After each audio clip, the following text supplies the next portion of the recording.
And if this is your first time giving your mind a little love, I have a few goodies for you. First, don't forget to subscribe so you never miss an episode. And second, sign up for the Morning Mind Love. Think of it like a weekday oracle from your highest self to help you start each day with a positive focus. Plus, you'll get 2 gifts absolutely free: a 30-minute binaural meditation and 30 days of journaling prompts to help you remember who you truly are. So join over 9,000 people and go to mindlove.com to sign up. Welcome to Mind Love, episode 325. Today's episode is all about embracing change and growth, navigating life's cycles of order, disorder, and reorder. Our amygdala is still really fine-tuned to go off and to put us in this super instinctive emotional reactionary mode, even though most first-world problems benefit from slowing down and being thoughtful, from not just running the other way or immediately fighting back, but from engaging and from discernment and from taking a few deep breaths. There's a scientific term called amygdala hijack, which essentially is when we get into such a reactionary mode that our amygdala just like hijacks our being. And this is when we act from a place of anger or fear, when we snap, when we do things in the moment that might feel really good, but very soon after we regret them and we feel really bad. So the question isn't how can we turn off the amygdala, because we can't, it's our genetic inheritance to have, but rather how can we feel the emotions associated with reactivity and almost use them as a mindfulness bell to say, oh, this is my amygdala. Turn up your frequency with Mind Love. Bite-sized brain hacks for seekers, dreamers, and doers. It's time to give your mind a little love with your host, Melissa Monti.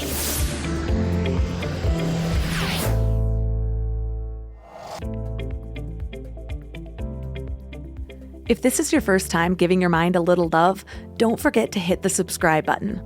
Mind love is a habit, and the more you give your mind that love and intention, the better you'll feel about yourself and your life. Plus, it's really a win-win because more subscribers means Mind Love attracts even more amazing guests to bring you their wisdom. So don't forget to subscribe. Let's face it, no matter how in tune you are with your emotions or how aligned you are spiritually, dealing with change can be tough. It's somewhat smoother when you're the one choosing the change, but even then, there are those little details that catch you off guard. Take 2020, for example. We made the leap to move to the mountains. The choice seemed pretty easy. Why keep shelling out insane amounts of money to live in LA, especially when everything was shut down and we couldn't even enjoy living there? Plus, we were planning on adding a baby to our family. The thought of raising a little one surrounded by nature rather than concrete was pretty appealing. Lower living costs, a bigger space for less money, it all just clicked. Cut to 3 weeks in, and I'm having Uber Eats withdrawals, craving the variety of our old grocery stores, and longing for my favorite yoga studio. And quite frankly, just missing the deep existential conversations from my LA people. Don't get me wrong, I love mountain life, and I've spent the last few years finding ways to curate anything I felt was missing so that I can have the best of both worlds. Isn't it kind of amusing how our minds work? We might be all in for a change, yet there's this tiny part of us that stubbornly holds on to the past. It's like our brain is playing this nostalgic tug-of-war with itself. And that's when we're the one calling the shots. When change is forced upon us, it can feel like our minds are throwing this epic toddler-style tantrum. I totally felt this with the daylight savings time change. I was like, seriously? Why can't we be like Arizona and just skip the whole thing? We even voted to ditch this time-changing circus, yet here we are, still messing with our clocks and our baby's sleep schedule because the man says so. Yeah, I'll admit it. I have my fair share of mental meltdowns, but I'm getting pretty good at bouncing back faster. The next step is to just be the observer. I don't know, instead of expecting to stop the mind rebellions altogether, maybe the best we can do is just watch them half amused and gently calm that inner toddler until our nerves decide to play nice again. Because here's the thing, the only constant is change. Let that sink in. The only constant is change.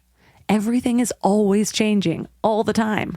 So why wouldn't we try to get better at dealing with change? Our situations change, the world changes, our bodies change, people change, We change. In fact, everything is always cycling through states of order, disorder, and reorder. And that sounds a little overwhelming, but guess what? If this cycle wasn't always occurring, nothing could get better either. So today we're going to learn to navigate this cycle with a little more grace. Our guest is Brad Stulberg. He's the best-selling author of Master of Change and The Practice of Groundedness. He writes for the New York Times and is on faculty at the University of Michigan's Graduate School of Public Health. So 3 key things we will learn are how to unlock the power of flexibility, the game-changing concept of Zanshin and why goals aren't everything, and the surprising secret to navigating life's ups and downs with ease. Can we talk about back-to-school chaos for a second? The kids are getting back into routines, everyone's schedules are crazy, and suddenly you're supposed to have dinner on the table every night like some kind of magician. But want to know what I figured out? Shopping, planning, and cooking food really can be simple and stress-free, which is why I love Hungry Root. Hungry Root takes the stress out of mealtime by filling your cart with personalized picks and planning your week of meals, getting smarter with every order. With over 15,000 recipes to choose from each week, many ready in just 15 minutes or less, it's a huge lifesaver on those busy weeknights. I personally love their Smart Cart technology. It learns what I actually like and then recommends groceries, recipes, and supplements tailored to my tastes and needs. Plus, I love the kids' snack section where I get these really easy snacks to just keep in the car or throw in our to-go bags or lunch boxes for those of you who need them. They screen out over 200 additives, including high fructose corn syrup and artificial sweeteners. They only source high-quality meat and seafood with no hormones or antibiotics, and they carry trusted brands like Oatly and Vital Farms. The time that I have gotten back has been incredible. Take advantage of this exclusive offer. For a limited time, get 40% off your first box, plus get a free item in every box for life. Go to hungryroot.com/mindlove and use code MINDLOVE. That's hungryroot.com/mindlove, code MINDLOVE to get 40% off your first box and a free item of your choice for life. hungryroot.com/mindlove, code MINDLOVE. I've hired a lot of people over the years, and I can tell you the biggest mistake that most business owners make. They think posting a job and waiting is a strategy, but it is not. Stop struggling to get your job post seen on other job sites. Indeed, sponsored jobs helps you stand out and hire fast. With sponsored jobs, your post jumps to the top of the page for your relevant candidates so that you can reach the people you want faster. And it makes a huge difference. According to Indeed data, sponsored jobs posted directly on Indeed have 45% more applications than non-sponsored jobs. One of the things that I love about Indeed is that it makes hiring so fast because the best candidates are already there, actively looking. Plus, with Indeed sponsored jobs, there's no monthly subscriptions, no long-term contracts, and you only pay for results. How fast is Indeed? Well, in the minute I've been talking to you, 23 hires were made on Indeed, according to Indeed data worldwide. There's no need to wait any longer. Speed up your hiring right now with Indeed. And listeners of this show will get a $75 sponsored job credit to get your jobs more visibility at Indeed.com/mindlove. Just go to Indeed.com/mindlove right now and support the show by saying you heard about Indeed on this podcast. Indeed.com/mindlove. Terms and conditions apply. Hiring? Indeed is all you need. This episode is sponsored by BetterHelp. Can we talk about how overwhelming wellness advice has become? Cold plunges, gratitude journals, screen detoxes, morning routines. It just feels like there's advice for everything these days. But how do you know what actually works for you? I've been down that rabbit hole, trying every new trend, buying every new course, following every guru, and it is exhausting. And honestly, a lot of it just added more noise to my life. With all the information overload about mental health and wellness, it can be a real struggle to know what's true and what actions to take. That's where talking to actual professionals comes in. Therapy helps you cut through all that noise and figure out what you actually need, not what some influencer is selling, but what works for your specific situation. It can teach you how to set boundaries, trust your own judgment, and be the best version of yourself.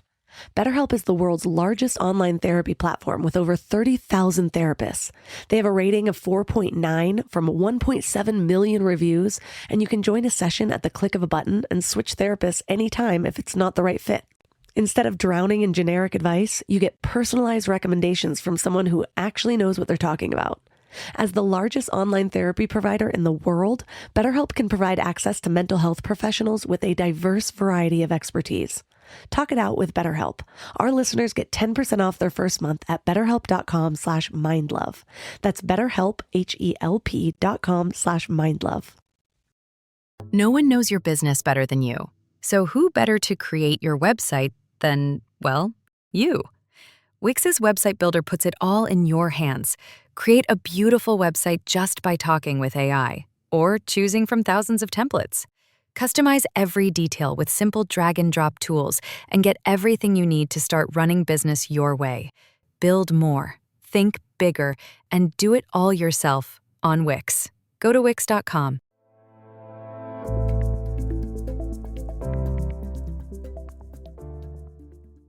And now let's welcome Brad Stolberg to the show. Hey, it's so great to be here. Thanks for having me. So what inspired your latest work into the helping people navigate change better? Well, I think that you write the book that you need to research and report and read. So very personally, in the past 5-6 years, I've undergone a whole lot of change in my own life. Moved across the country from a big urban West Coast city to a small mountain town in North Carolina. Had the birth of our first child and then our second child. Had major orthopedic surgery that took me out of a sport that was an outsized part of my identity. Had my first solo book become a real hit and gave me the confidence to say I'm going to be a full-time writer. Suffered a really painful family estrangement. So change, both good, bad, ugly, and beautiful, all in this compressed period of time. It felt so intense and so rapid. Yet when I talked to other people in my life, friends, colleagues, they all said, oh yeah, that actually doesn't sound so unique. Some version of me too. And then during the coronavirus pandemic, I distinctly remember seeing all of these headlines that were written in the spirit of when are things going to get back to normal? And there was something about that phrasing that just kind of rubbed me the wrong way. And I wasn't sure what at the time, but it was enough to set off this intellectual exploration as to how we think about change, disorder, transition, disruption in our lives.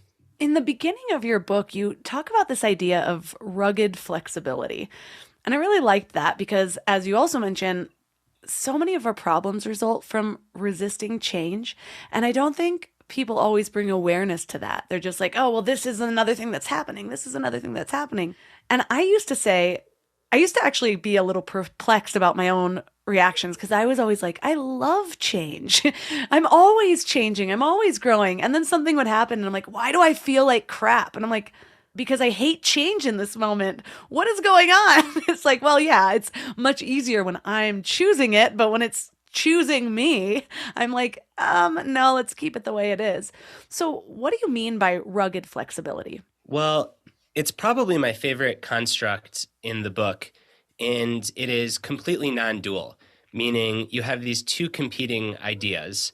Ruggedness, which people often associate with being tough, determined, durable, gritty, and then flexibility, which people often associate with being soft and supple and bending easily without breaking.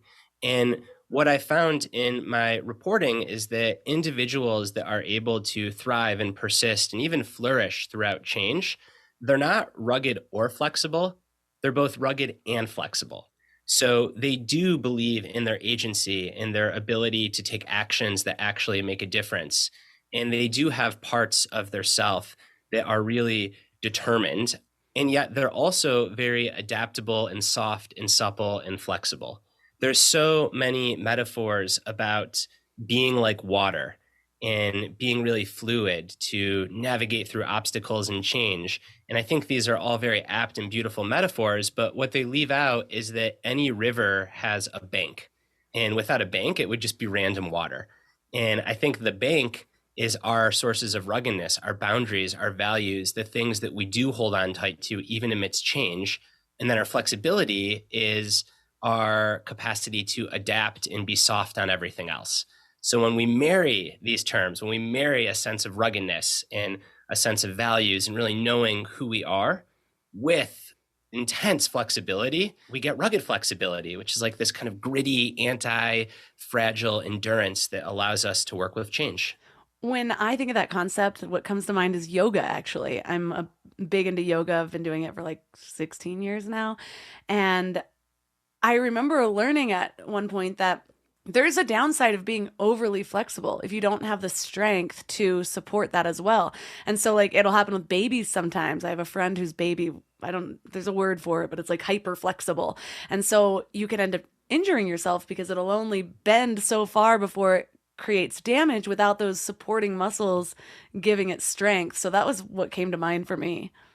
I love that. And there are so many physical practices that are also rooted in spiritual tradition. So I'm thinking of the ancient martial art Aikido, which very similarly to yoga puts a lot of emphasis on building both strength and flexibility. Because like you said, if you have too much of the former, then you're rigid. But if you have too much of the latter, then you're unstable.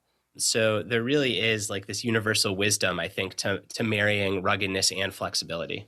You told this story in your book about psychologists Jerome Bruner and Leo Postman, highlighting how people often struggle with change, even when it's as simple as playing cards. Can you share that with us? Because I just found it fascinating. So this is a study that took place nearly 60 years ago. And these two social psychologists had individuals flip through a deck of cards. And within the deck, they placed what they called anomalous cards. So a black 6 of hearts, even though hearts are normally red, or a red 4 of spades, even though spades are normally black. And they timed how long it took study participants to identify and realize the anomalous cards.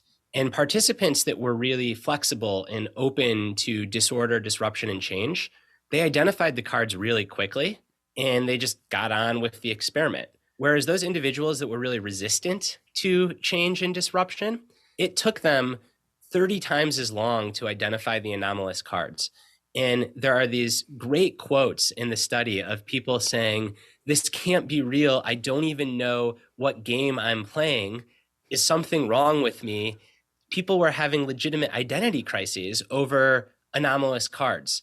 And what Bruner and Postman concluded is essentially that change can be really discombobulating, and that the longer it takes us to accept change, the more distress we feel as a result. I just went through this experience and it's so silly in hindsight, but I have a 2.5-year-old and he went to the skate park on his bike with my husband and came back with a chipped tooth.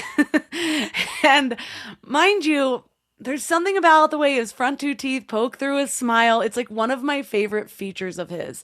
And so when he came back, at first, I just breezed right through it like it was nothing. And I was like, man, that was a really powerful mom response, right? But then he went to bed at night and I couldn't stop thinking about it. And I got really emotional and I was like, I'm never going to see those 2 teeth the same way. And I was like having to talk to my husband about it. He was feeling worse about it because he was the one in charge of him at that time. And I was just like, why is this so difficult for me? And I had to do a whole meditation around it and realize there was something about me that I was like, okay, it's not like my kid. Like I'm not trying to own him and his appearance. It's not a big deal. I'm so glad nothing else happened. But it just this tiny little sliver of his tooth missing sent me off the deep end for like 3 days. Like I had to do journaling activities around it. And just when you think you're getting better at it, it's like something comes and it's, as Ram Dass puts it, God in drag, just testing me, showing me where I can still work on things. Yeah, I mean, that's an anomalous card. You weren't expecting your kid to come back with 3/4 or half of a tooth that day. And I think that navigating change and rugged flexibility, it is an ongoing practice. It is not an insight that you just have and then you're done. It is not a switch that you can flip. I think that the goal isn't to not freak out when these instances happen. It's to be aware that you're freaking out and for that freak out to be a little bit shorter and a little bit less intense, and then to have some tools to move through it. It's interesting. You mentioned when you sat and you reflected and meditated around it, and this notion of you don't own your kid or their appearance came up. And that directly relates to this notion of having versus being. And When you have this having orientation, it's just that you feel like you have something or you own it. And we speak so naturally. I have a kid, I have a job, I have a house, I have this income, I have this watch, this piece of jewelry, this relationship, whatever it may be. But when we define ourselves by what we have, we inherently become kind of fragile because everything that we have eventually can change, be taken away, shift. And if we cling really tightly to anything as it is, then we end up suffering when that happens. Whereas if we can define ourselves more by what the psychoanalyst Eric Fromm called a being orientation, where we can be in love, we can be curious about our job, our essential core qualities, then it becomes a little bit less fragile to change. So it was just interesting too to hear you in your reflection talk about like having this thing, but that's such a natural feeling for parents. Like you don't want your kids to grow up when they're adorable and cute. I mean, you do want them to grow up, but like you also kind of want to cling tight to their toddlerhood or their infancy or those two adorable teeth. Even though your logical mind knows that your child will be just fine, it still hurts. And I think that's okay too. We have to give ourselves permission to work through these small pains.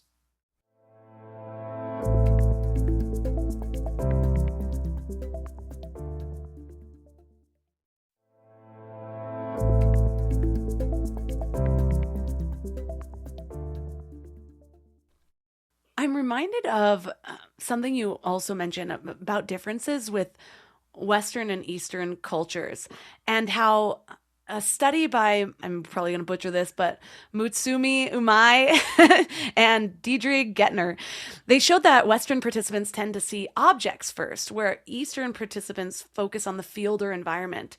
And it's funny because I was recently listening to an old audio from Alan Watts, and he was talking about Taoism, and he was just sharing how like the difference is like if an American painter were to be painting a fisherman on a bank, it would be a big up close thing of the fisherman. Whereas in Eastern cultures, sometimes you have to look pretty hard. It's like finding Waldo in this. It's like mostly the environment. And a while ago, I interviewed someone on this philosophy called the headless way.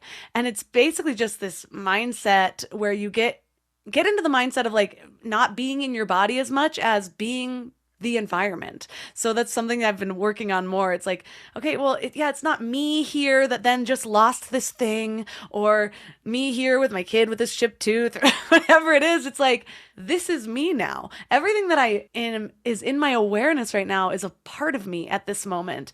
And for me, instead of me moving through the world, and thinking of it more as like the world moving through me, my awareness moving through me, that's just been a little trick that I've used recently to help me navigate change better. Because if I am the environment, I don't want it all to stay the same. It's like, well, what next? Let's see what else I can become in this moment.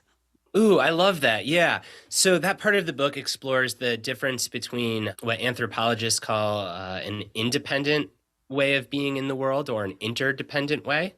You're right. They find that people that were born and raised in the West, they tend to be more independent, so separate from their environments, influencing, autonomous.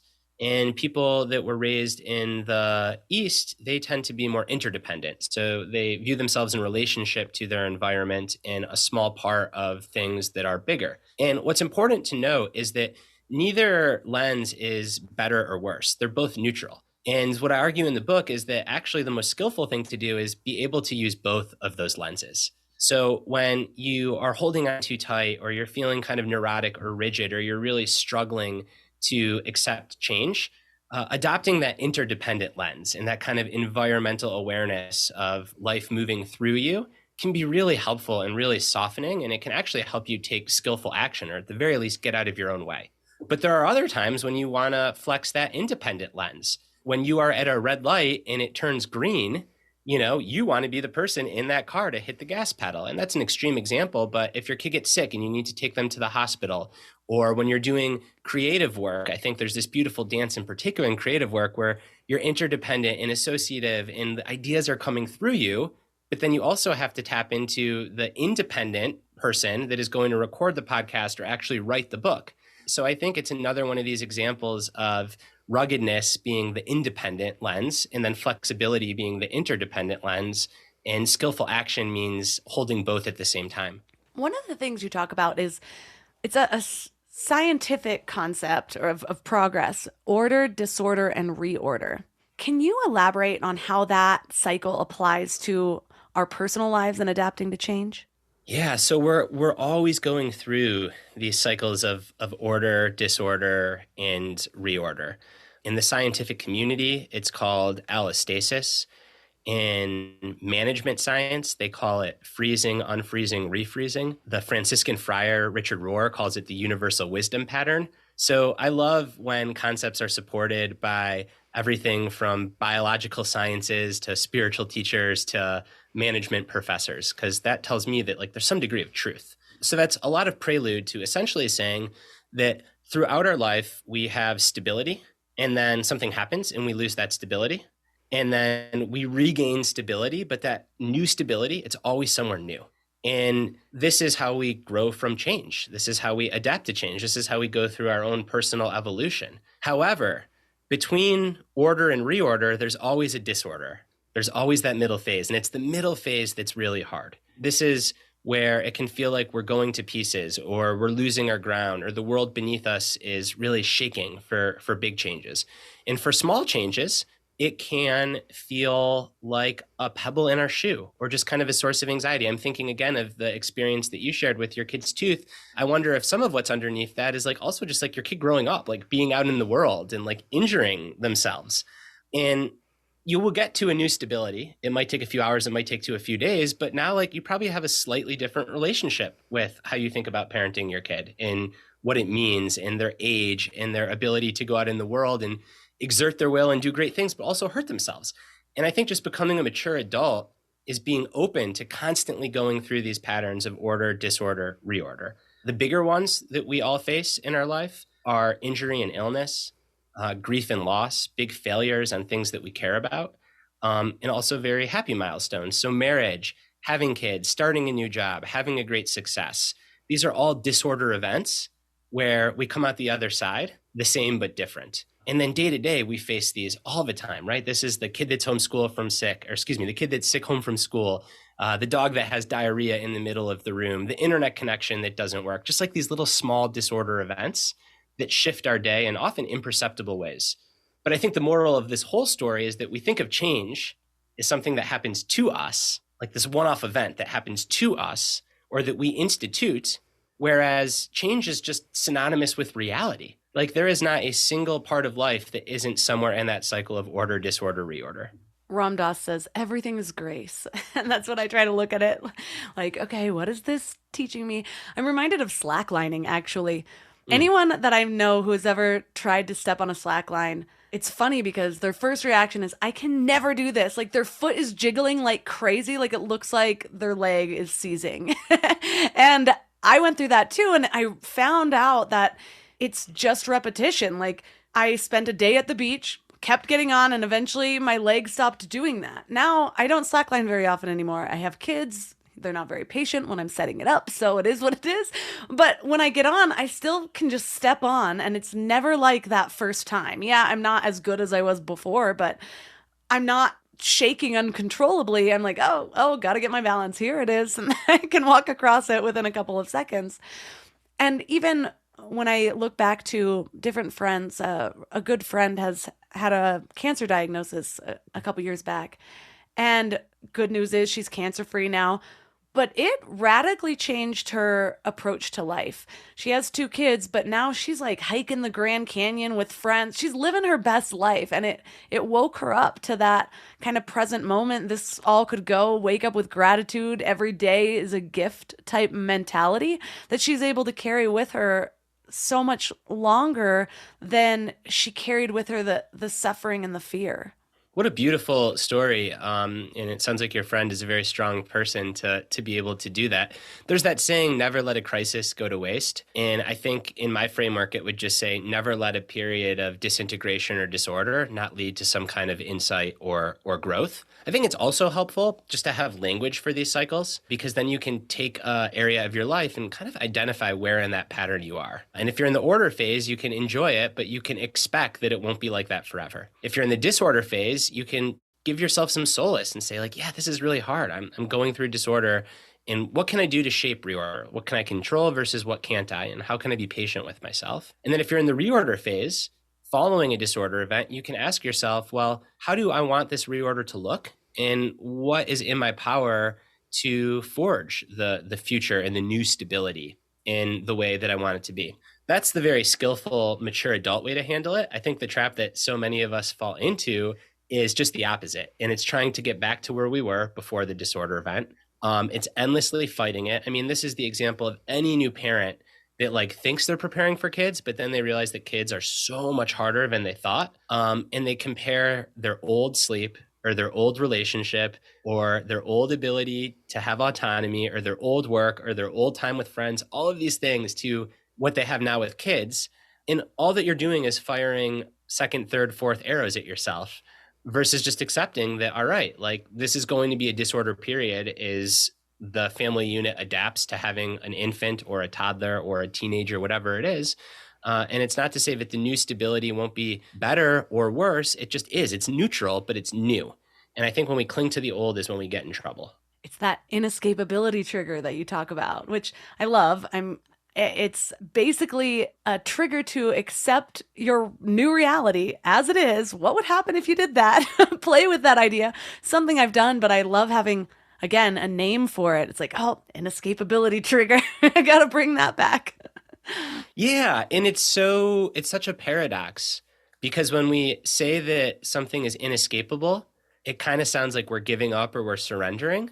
But in fact, we're empowering ourselves to be in the new situation and do something productive with it. Whereas if we're denying our reality, then we're never really living it. And if we're never really living it, we can't be working through it or on it. You also teach a concept called tragic optimism. Can you explain what that is and how it differs from conventional notions of positivity or optimism? It's probably my favorite concept in the book. So it was coined by Viktor Frankl, another 20th century psychoanalyst, Holocaust survivor, philosopher, really just polymath thinker on human nature. And what Frankl said is that human existence, even the most average human existence, is going to have inevitable suffering. We're made of flesh and bone, so we're going to feel physical pain. We have the ability to make plans, and our plans don't always go as we want, so we're going to feel frustration. And everything that we have is going to change, and eventually we will lose things that we love, including other people. And he said that these are the inevitable tragedies of being a human. And burying your head in the sand or denying them or trying to numb yourself to avoid them is not the pathway to a fulfilling life. So we have to accept that being a human is tragic. However, at the same time, we have to hold on to this idea that even in spite of that, we can cultivate a hopefulness and an optimism that we can carry forward with. And it is essentially saying not toxic positivity or not being a Pollyanna, but the opposite, realizing that life is short and impermanence is often a bitch. And because of that, saying, man, I need to be as optimistic and hopeful and positive while I'm here. And I think that it really is, in many ways, like the work of a wisdom practice is just to accept the tragedy and to show up with as much optimism as we can and to have both at the same time. There are these stories of real highly skilled spiritual teachers and leaders. I'm thinking of like the Dalai Lama or Thich Nhat Hanh, that within the same hour can go from just genuine weeping about a humanitarian crisis or about the loss of a loved one or friend to taking a bite out of a cookie and just having the biggest smile in the world on their face.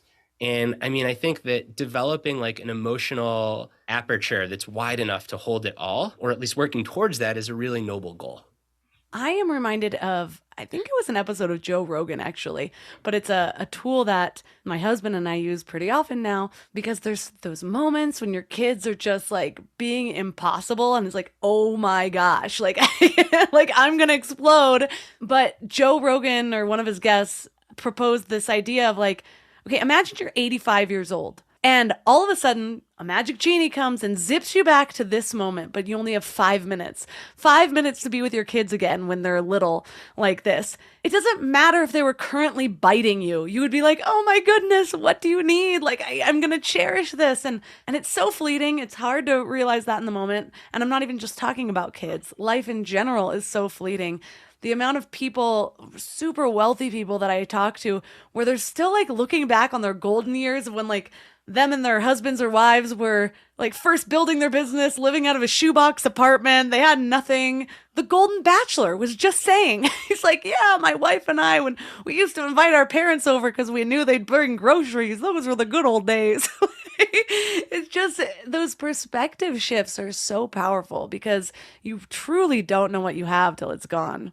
Yeah, I don't often agree with Joe Rogan, but I absolutely agree with him on that. And I think that it is such a beautiful exercise is just to project yourself in the future and ask like what you would give to be back in this moment doing this thing. For a minor frustration, the answer is almost always it turns into something to savor or at least to soften up around. I think going into the future can also help us navigate uncertainty and make wise decisions because when you're in the middle of a really emotionally charged situation, it can be hard to see clearly. But if you can imagine yourself 40 years down the road, looking back on current you, and you can ask like, well, what would wiser, older me be proud of? That can be really informative as to what to do in the face of uncertainty. Another concept that comes up a lot in as it relates to change is just how our expectations affect the way we deal with it. And one of the things you talk about is homeostasis versus allostasis. Can you explain the difference? Yeah, so homeostasis is this older, more conventional model of change that, among many other things, says that our expectations are not important to how we experience the world. And allostasis is a newer, more accurate model for change that, among many other things, says that actually our expectations are hugely important for how we experience the world. And the example that is often used, it's an extreme one, but it elucidates the point, is that if somebody is at a grocery store and someone walks up to them and like punches them, the amount of cortisol, stress hormone that they're going to have, the amount of actual physical pain they're going to feel, the amount of trauma they might foresee is quite high. Whereas if that same person was in a kickboxing class and someone punched them, same punch, same person, same spot, they experience hardly any cortisol, they experience less subjective pain, and they won't report trauma. But it's the same punch. It's literally the same physical force. The only thing that's different is in one context, you're not expecting it. And in another context, you are. And again, it's an extreme example, but the point is that our expectations have an enormous impact on how we feel reality. Another example for any runners that are listening is if you go into a marathon expecting that mile 20 is going to feel easy, well, when you get to mile 20, you are going to quit the race. You will call an ambulance. You'll think that something is horrendously wrong. Whereas if you go into a marathon knowing that mile 20 is going to feel really hard, well, when you get there, you'll be prepared and you might not like it, but you'll embrace it. You'll have no problem finishing the race. Same body, same training, same mile 20, only thing that differs is the expectation. So when it comes to change, I think where we often get into trouble is that we hold on to our old expectations of how things should be or were supposed to be, and we don't update them to how they actually are. So when we talk about updating our expectations, walk me through your process of something specific happening, not working out the way, and then like... So let's do it with the Delta variant for the COVID-19 pandemic, because it's probably a fairly universal experience. I'll be curious if you had this or people in your community did. So about a year and a half into the pandemic, summer of 2021, cases across America and most of Europe had essentially plummeted to near zero. And it seemed like life was going to be back to normal. We were going to restaurants, going inside other people's houses, not worried about wearing masks. It really felt like, wow, like this terrible thing. We as a society, the collective, we are on the other side of it. And that started in June and it went through early September. And then the Delta variant came and it was the ultimate gut punch. Even though we were objectively better off than we were at the start of the pandemic, right? We had therapeutics, we knew more about how it spread, there were vaccines, all these things, it still felt in many ways even worse. Why? Because we had this collective expectation that like COVID was over. So in the moment, how did I deal with it? What was the skillful way to deal with it? I mean, what I did is what everyone else did. I felt terrible and I hadn't written the book yet. I was like despairing and resisting it and saying, this can't be real. Maybe the data's wrong. The skillful thing to do, which is where I eventually landed, is just to say like, this is what's happening right now. Here's what I can control. Here's what I can't. I'm doing the best that I can. I'm frustrated because my expectation was XYZ. But it turned out actually to be A and B, and I need to live in reality. And it's very hard to do. It's also so hard to do in our professional lives when we have like real high expectations or aspirations for a project, or, a podcast is going to be top 10 downloads, or a book is going to hit all the bestseller lists, whatever it is. And then it doesn't happen. Again, back to Frankl's like suffering, we can have hopes and our hopes are often not met. So when that happens, do we let that bring us down for an hour, for a day, for a week, or for a year? And I think, again, back to like tragic optimism and non-dual thinking, it's okay for these things to bring us down. We just don't want that down period to be longer than it needs to be. So I really think it's about just saying like, this is what's happening right now. What do I control? What don't I control? How can I do the best I can? How can I acknowledge my old expectations, maybe mourn the loss of them, but then ultimately start seeing the world clearly so that I can do something about it.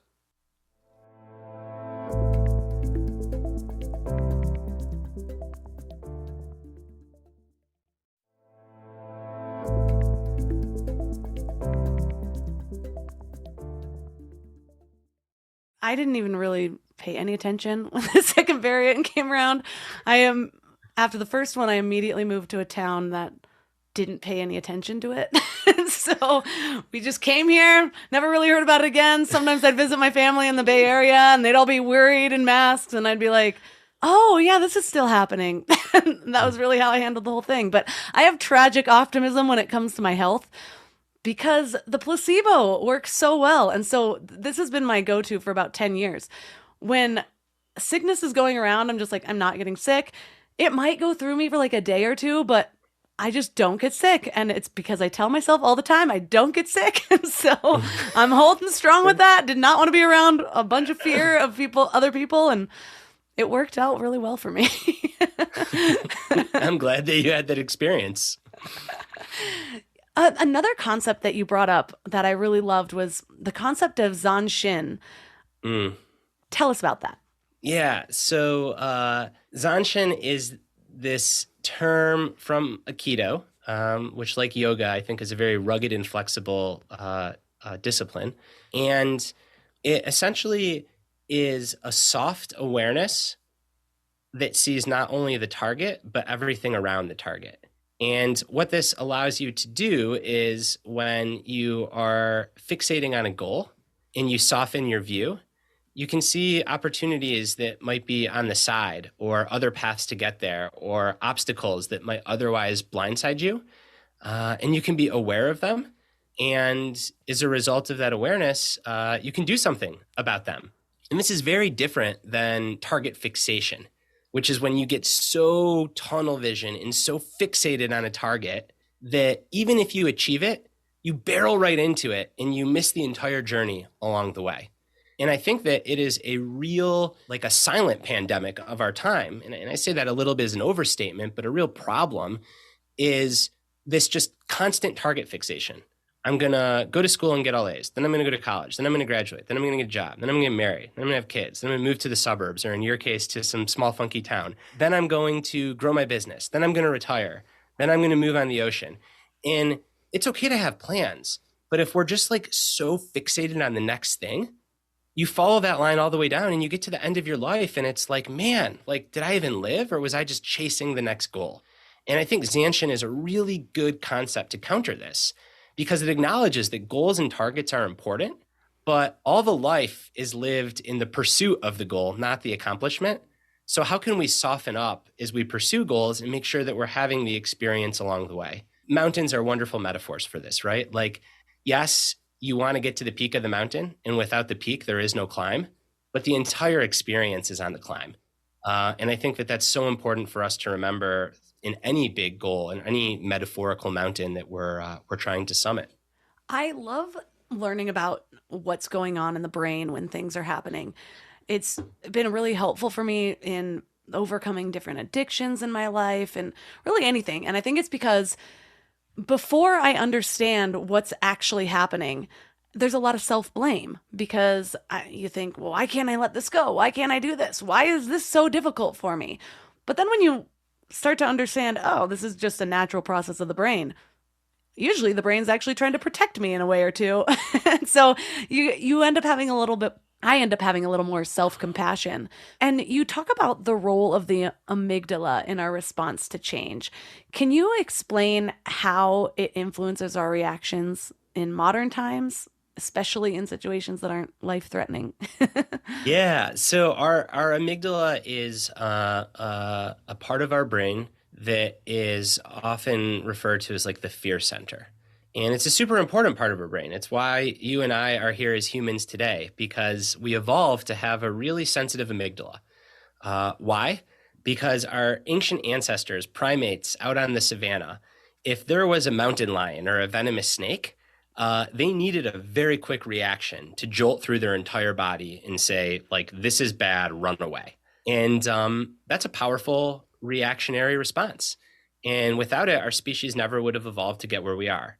However, in today's world, very rarely are we being chased by mountain lions or venomous snakes.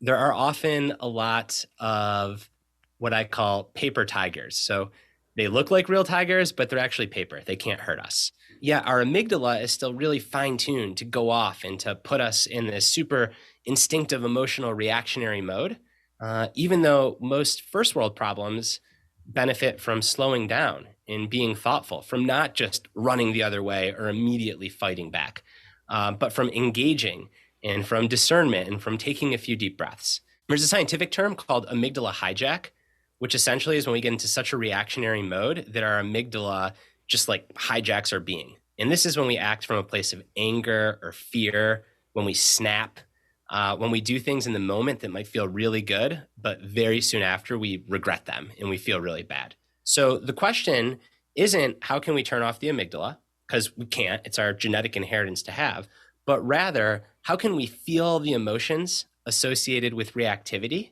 and almost use them as a mindfulness bell to say, oh, this is my amygdala. In your case, like naming the actual brain region helps. Like, ooh, my amygdala is getting hijacked. That is just my evolutionary inheritance.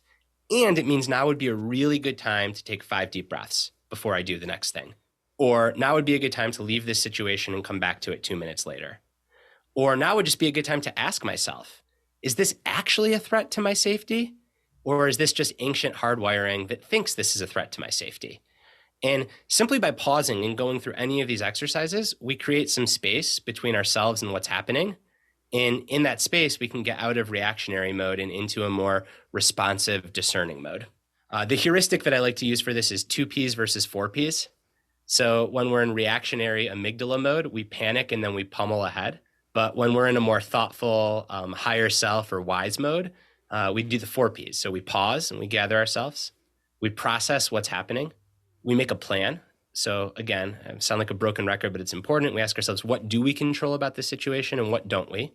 And how can we focus on what we do control? And only then do we proceed.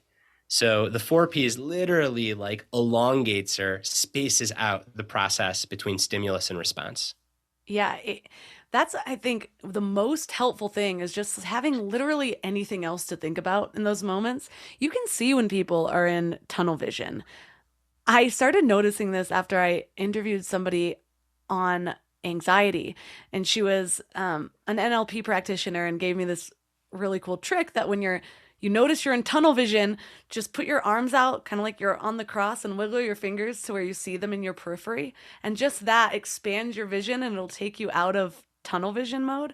And it's funny because now that was really helpful when I'm dealing with it, but it's even more helpful for some reason from that moment on when people are in tunnel vision, like, oh, that dad's yelling at his kid. You can see them hone in like a laser on that little child. It's like just anything else to think about it. And so having these tools, I know a lot of people have mentioned things like, it's just so hard to think about in the moment. But I've found that I don't necessarily need the tool to pop up immediately. I need any sort of trigger that will get me to pause. So it could be one of 100 different tools where I'm like, I'm about to do this. Anything else? Anything else? Think of a bird tweeting first, then think of a tool. Yeah. And what I go to here, just based on like a lot of good research, is affect labeling.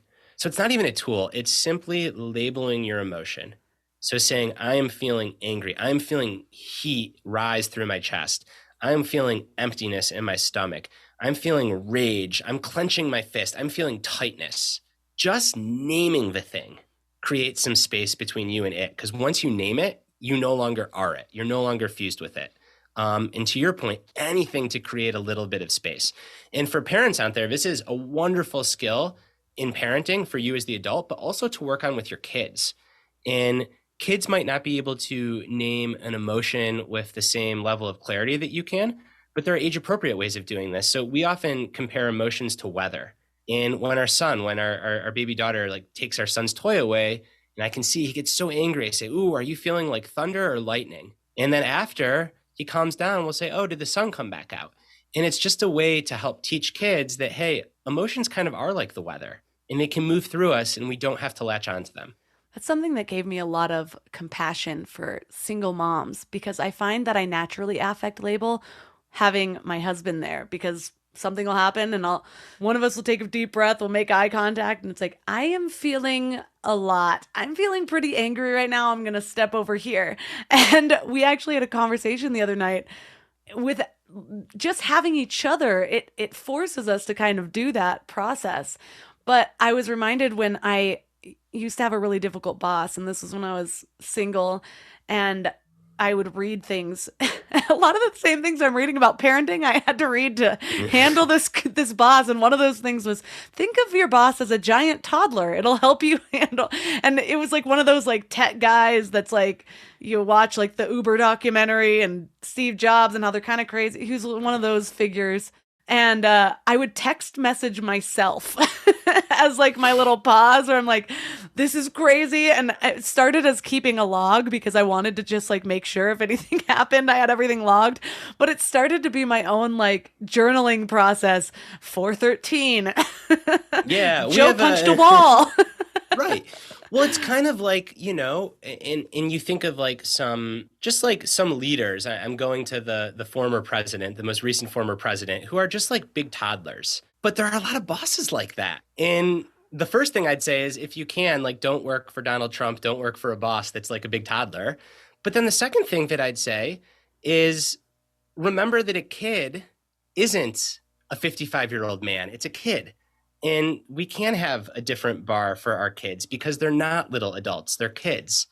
And I think like that has been really helpful for me. So like and I'm not saying there's a right or wrong way to do this, but in my own practice, I no longer suffer adults that are like toddlers unless I absolutely have to. Like, there's a hard boundary. I don't need that in my life. Same. But with my kids, I need to go in the opposite direction and remind myself, no, they're not little adults, they're kids. And my job is to create space for them to essentially throw a Donald Trump like tantrum if they need to, and be the safe support that's holding space. And I think too often we don't tolerate that from our kids, and we do from adults, when it should be the total opposite. One of our affirmations is, my child is not a tiny adult. He is a toddler acting his age. He's a toddler acting his age. But that's so good. Because every moment is a parent, and I'm not perfect. I'm a big believer in like the good enough parent. But the moments that I regret are when I'll raise my voice and there wasn't a legitimate safety concern, so I didn't need to. And then the immediate look of like fear on my child's face because we try to never raise our voice. And it's never worth raising your voice over. And I think in those moments, like, your mantra is really helpful. And as a parent, to, again, remember, like, just be good enough. Like, raising your voice once or twice a week is not going to scar your child for life. You're just a normal human doing the best you can too. Yes, we remind ourselves, because I've had those moments where I'm like, I just feel guilty about this, and we're always talking each other up, like, yeah, but kids are also the epitome of living in the moment. So it's how you handle it afterwards. Like, showing them. And this is so true with anybody. I found that the biggest benefits to having kids is that it really forces you to have these interpersonal skills that literally work on every single person. And so going back afterwards and saying like, oh, I'm sorry, mommy did not handle that well. I should have done this. Like, thank you, whatever, however you bond in those ways, but just owning up to not handling something well. You can do that with other people, with the validating their feelings first, because they're not going to logic in the middle of a meltdown. I'm trying to reframe the word tantrum. Dysregulation. He's dysregulated. That is the right way to say it. Yes, he's dysregulated right now, not having a tantrum. Then it gives me compassion, but that's the same thing for other people. Like, adults have tantrums. We just don't label it that way. But what if everyone always gave us grace? Like, oh, instead of Melissa's being a huge bitch right now, it's like, she's dysregulated right now. Just give her some time, and when she needs a hug, we'll be there. But there's this other concept that you talk about, creating rugged boundaries. And we talked about rugged flexibility, but I know that I actually just polled my audience and found out so many of us struggle with boundaries. So I love this idea of rugged boundaries. What are they? All right. So back to this metaphor of a river for identity. And we want to be flowing in. I firmly believe that identity is one of these paradoxes where, like, yes, we really are here, yet we're also a process of becoming. And both those things are empirically true. There's no way around it. But if you think of identity like a river, again, a river has to have a bank. Otherwise, it's just random water. And I think that the bank are, in my construct, are rugged boundaries. So these are the things that you will not be flexible on. These are the things that hold your container. These are your key sources of strength, your values that you will not compromise on. And you can be really flexible in how you apply those values. You can be flexible on everything else in your life, but you've got to have some values that make you who you are, that then become your boundaries. So examples of these values could be kindness, compassion, strength, wisdom, intellect, relationships, love, whatever they are. And when you get to an uncertain situation, there's a big change, you can ask yourself, well, what would it look like to practice my values in this situation?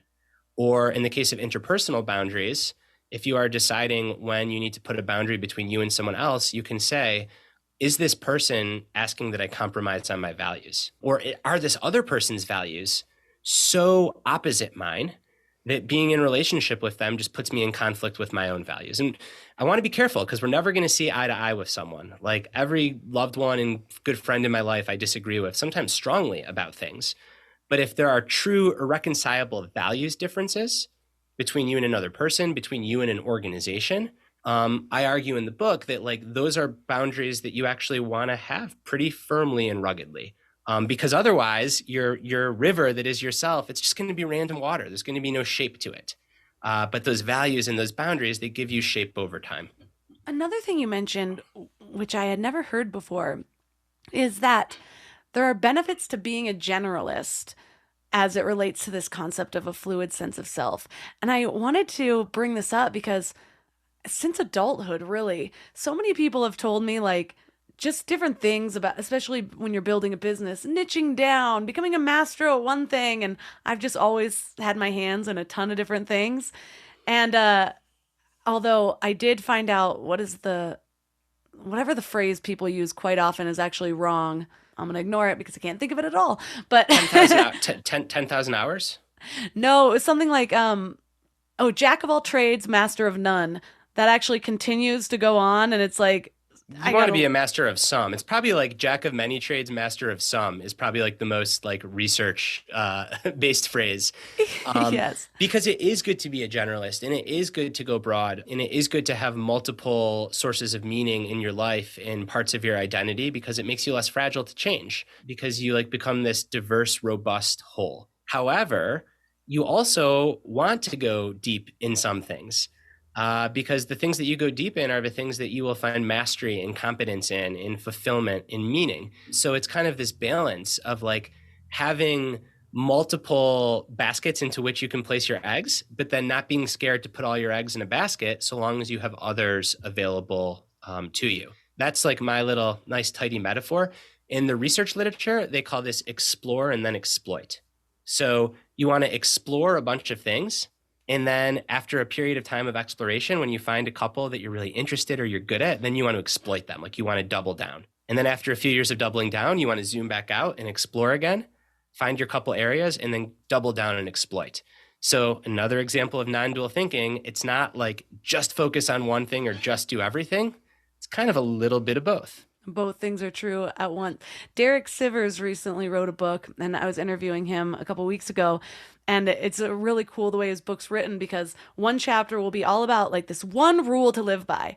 Then the next chapter will be seemingly the opposite rule, but why that's the only thing to live by. And by the end of it, you kind of realize that's the thing. These are all tools to kind of get you out of different moments. That phrase I was trying to think of is everyone always quotes, a jack of all trades is a master of none. And it's like to tell people, go deeper. But the full quote is, but oftentimes better than a master of one. And most people don't even know the second half of that sentence. They just go, oh, jack of all trades is a master of none. And that was healing for me when I learned the full thing.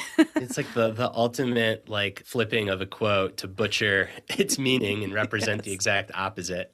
Well, we talk a lot about kind of taking these everyday moments and turning them into learning opportunities. But you brought up this really good point. Your therapist had offered you a perspective that not everything has to be meaningful or lead to growth. And I want to talk about that because I think it can relieve a lot of people. They're like, I don't think like this all the time. And then they can end up in a shame spiral and beat themselves up even more. So how did that insight change your outlook on your struggles with things like OCD and depression? Sometimes things can just suck.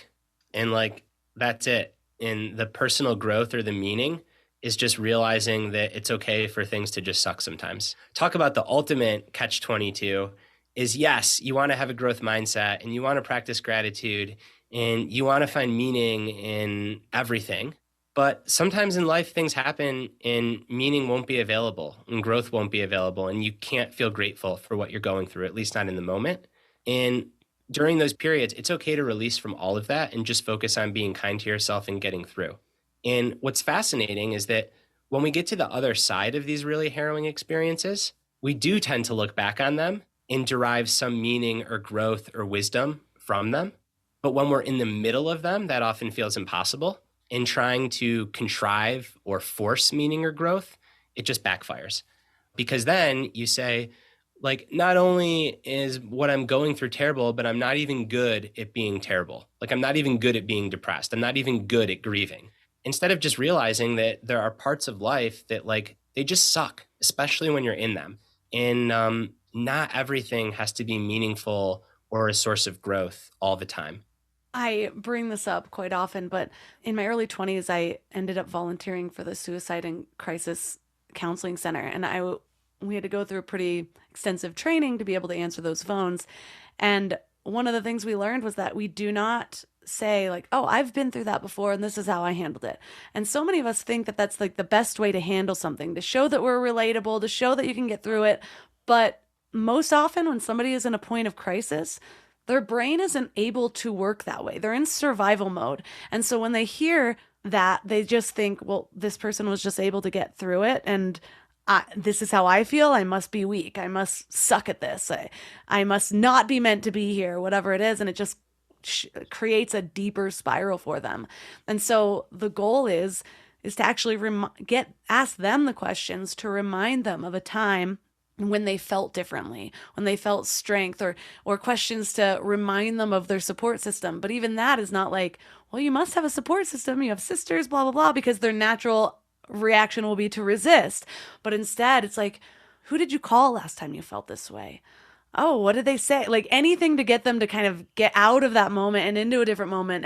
And it's like creating that neural pathway themselves versus you laying down the bricks for them and saying, here, walk.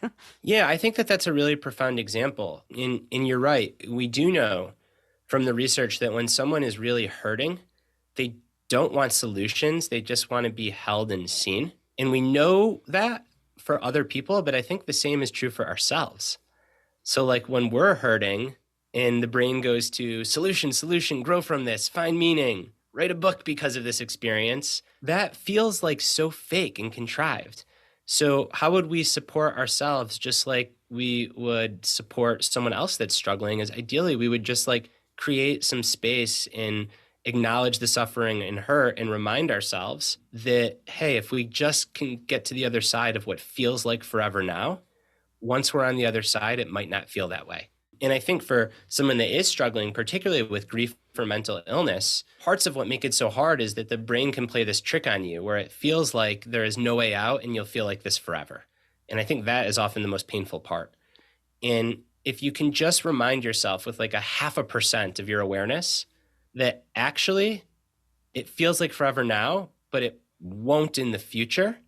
And I don't know when that will be, but I just need to keep showing up to give myself a chance to get to the future. That's often the most powerful thing that you can do in supporting yourself or supporting someone else, is just that practice of patience. I also like to think about allowing the emotions to move through me. So often, and so many people have this notion of strength as like just moving beyond it and thinking about something else. And I've learned from all of the people that I've interviewed, from books I've read, that those emotions get stuck in your body if you don't actually feel them and allow them to pass. And so it's like, imagine like a vein with blood flowing and then you just stop it. And you're like, nope, gotta write a book about this. And it's all just like sitting in there and we're like all on edge, writing the book, trying to help other people. And it's like, you didn't even allow yourself to fully experience that. You're trying to take meaning and create something from your logical mind, but you're not allowing the full experience. You're not allowing yourself to change and adapt from that pain that you went through. And that's not to say to sit there and dwell in it and make the story even bigger and create suffering from that, but just understanding that that pain is a part of the human experience. And it's going to make those moments of joy, even if it takes a couple of weeks to get to, so much brighter because you've had this very contradicting moment in your life, I should say. Yeah, and I think it is a very hard thing to do, but putting some words to it, I think helps people feel seen or maybe prepares people in the smallest way. But it's just that. It's like, how do you create space for emotions to move through you without dwelling on them or giving them more power than they need, but also without trying to distract yourself from them or repress them or make some kind of contrived meaning out of them, and just like find this middle way of like, this is just a part of my experience now.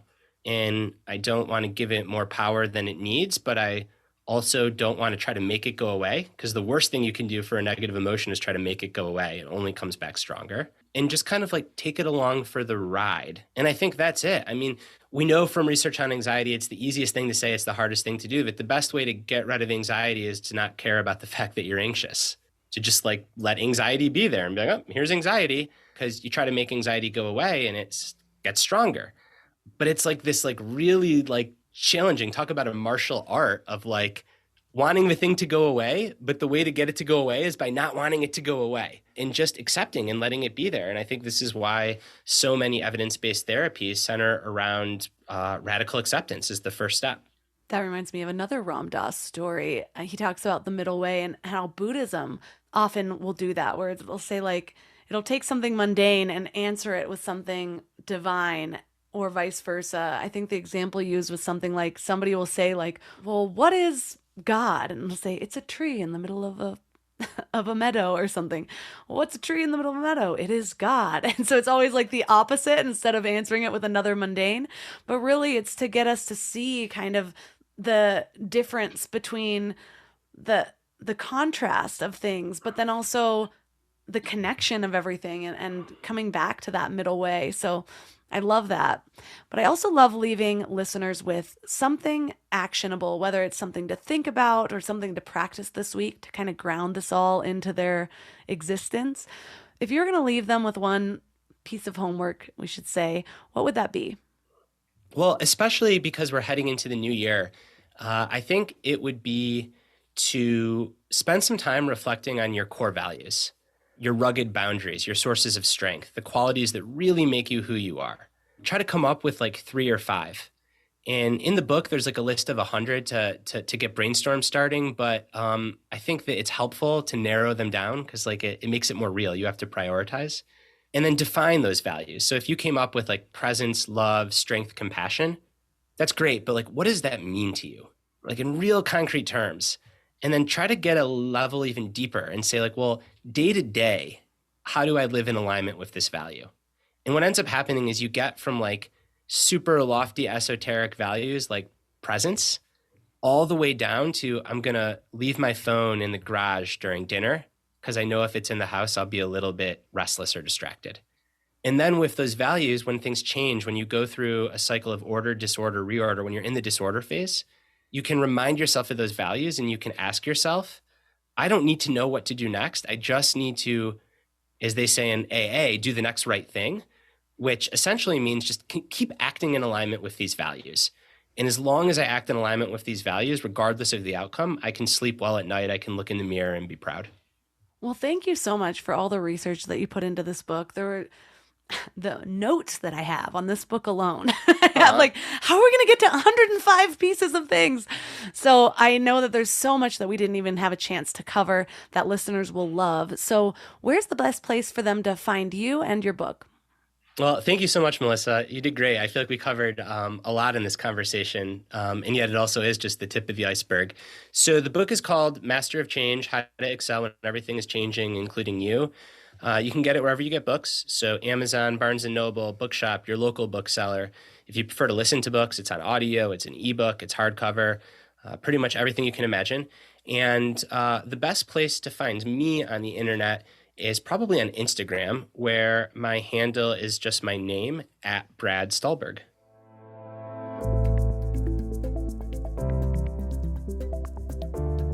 All the links for this episode will be at mindlove.com/325. Your challenge for this week is to spend some time reflecting on your core values.